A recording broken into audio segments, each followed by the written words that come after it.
చిట్టమ్మ పెళ్లి చెయ్యాలంటే ముందు నేను ఇక్కడి నుంచి పారిపోవాలి.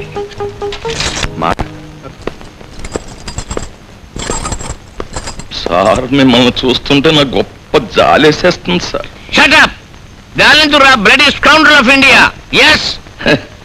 అల్లూరు రామలంగే షేపు అల్లూరి సీతారామరాజు డైలాగు. అందుకే గురుగారు మీరేం తిట్టినా నాకు కోపం నాదు. కానీ చిచ్చి అదేం బతుకండి.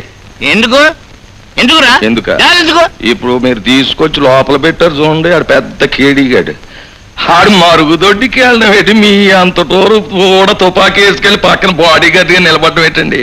నా ఎత్తు ధనం పోతే మాత్రం నేను చేస్తానా పని, చచ్చ చేయను. ఏం చేత నేను మగాడిని, పైగా నాలో తెలుగు రక్తం ప్రవహిస్తుంది, తెలుగు పౌరుషం పొంగి పొరులుతోంది, నాలో తెలుగు చైతన్యం ఉప్పొంగుతోంది. మొత్తానిగానే ఒకసారి తలుపు ఎందుకు అందుకైతే తీస్తాను. తీయండి మరి పదండి. ఎక్కడికి?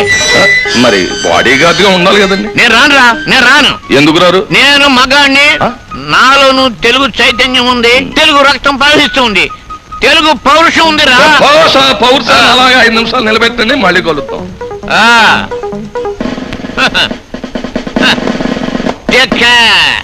ఓ పక్క మాసి ఓ పక్క గీసి ఏదో తల పైలిపోయిన గుట్టగట్టు తిరిగినట్టు తోయాల్సి వస్తుందిరా.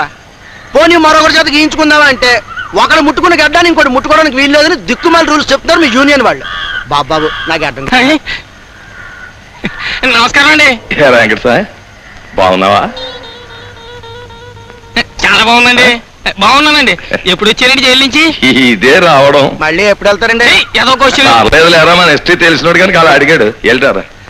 మరి నాకు పొద్దునకి ఎత్తాలే పోవాయా బాబు. రై నీతోటి పెళ్లి విషయం మాట్లాడాలరా. పెళ్ళా?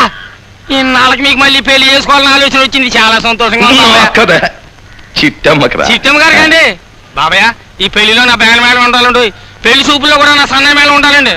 అలాగే అంటే కదా మాట ఇవ్వండి. మరి మాట కాదురా, ఇదిగో భజన ఇస్తున్నాను 5 రూపాయలు. అమ్మా నేను వచ్చేసాను. మా నాయనే వచ్చేసావా? ఉండు, ఇరుగు దిష్టి పొరుగు దిష్టి పోలీసు వాళ్ళ దిష్టి ఎంతమంది దిష్టి తగిలిందో. నీ ప్రేమ నాకు తెలుసు. ఒరే నాకు తెలియక అడుగుతాను, నా లెక్క ప్రకారం నువ్వు ఇంకా 3 నెలలు ఉండాలి కదా, అప్పుడే వచ్చేసావి. నీ లెక్క అయితే, కానీ గవర్నమెంట్ కొన్ని చిక్కుల్లో పడింది. అప్పుడు నేను జైల్లోంచి ఐడియా సప్లై చేశాను, దాని కాదు సంతోషించేసి 3 నెలల ముందు వదిలేశారు. అయితే ఇక గవర్నమెంట్ నీ ఐడియా ప్రకారం నడుచుద్దా?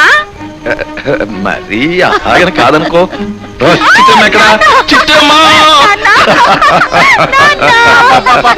ఏంటే చిన్న పిల్లల కానీ అమ్మా అలాగో 4 రోజులు పోతే అత్తారింటికి వెళ్ళిపోయే పిల్ల. అవునమ్మా, కేడీ చేతులకి బేడీలు ఎంత సేఫ్టీయో వయసు వచ్చిన పిల్లకి పెళ్లి కూడా అంతే. రేపే పెళ్లి వారు వస్తున్నారు చూసుకోవడానికి. నువ్వు ఉండవే మా నాయనే, ఎంత మంచి పని చేసావురా.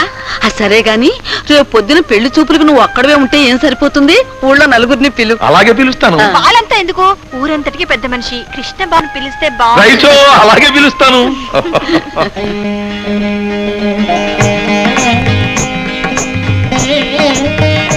నేను కూర్చోవాలా నిల్చోవాలా? పెళ్లి చూపులు కదా, కూర్చోవాలమ్మా.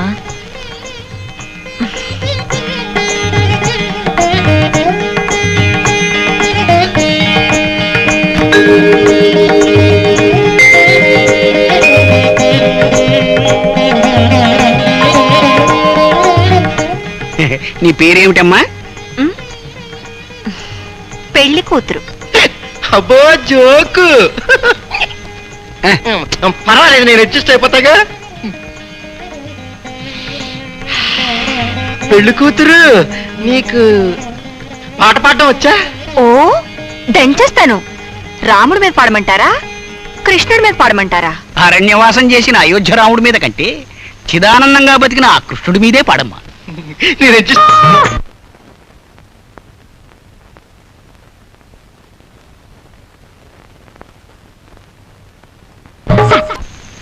చూడండి రామదాస్ బాబు గారు, నన్ను క్షమించాలి. ఆ అమ్మాయికి చిన్నతనం వల్ల ఆ అమాయకత్వం చేత. అమాయకత్వం ఏమిటండి, అద్భుతంగా పాడేస్తాను. అది పెద్ద పిల్ల కాకముందు నుంచి కృష్ణుడి మీద భక్తి కాస్త ఎక్కువే బాబు. ఏం పర్వాలేదమ్మా, కృష్ణుడి మీద భక్తి ఉన్నా లేచిపోయి ఇస్తున్నా నేను అడ్జస్ట్ అయిపోతాగా. పెళ్లి కొట్టడానికి ఎవరైనా బుద్ధి ఉందా? నాకు మోజు ఎవరి మీద ఉందో డబుల్ మీనింగ్ పాట పాడినా నీకు అర్థం కాలేదా? మోజు ఎవరి మీద ఉంటేమమ్మా మా వాడితో కాపురం చేస్తే చాలు. నేను ఇచ్చేసేపతాగా.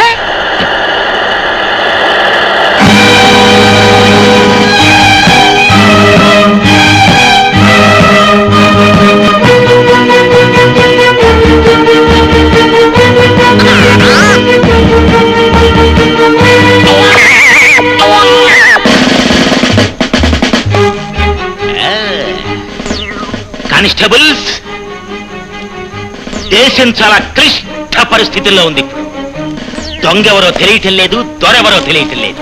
తెలిసిన దొంగ దొరకట్లేదు, దొరికిన దొంగలా పారిపోతుంటే గవర్నమెంట్ దృష్టిలో గాడిదలా కనిపిస్తాను నేను. కొంప తీసి మంచం కింద లేడు కదా వీడు. ఇదేమిటి, ఒక్క టికెట్ మీద 3 సినిమాలు చూపించినట్టు ఒక్కడి కోసం వస్తే 3 దొంగలు కనిపించారు ఇక్కడ. ఎరా రామదాసు, దేవదాసు, కోడి పిల్లల్ని సంతలో అమ్మేసినట్టు అమ్మాయిల్ని పరాయి దేశాలకు ఎక్స్పోర్ట్ చేసే స్కౌండ్రల్స్ రా మీరు. ఇప్పుడు ఇక్కడ ఏ అమ్మాయిని పెళ్లి చేసుకుని అమ్మేయడానికి వచ్చారు? మాట్లాడరే కానిస్టేబుల్స్. వీళ్ళని బ్యాన్ ఎక్కించేయండి, ఎక్కించేయండి అంతే.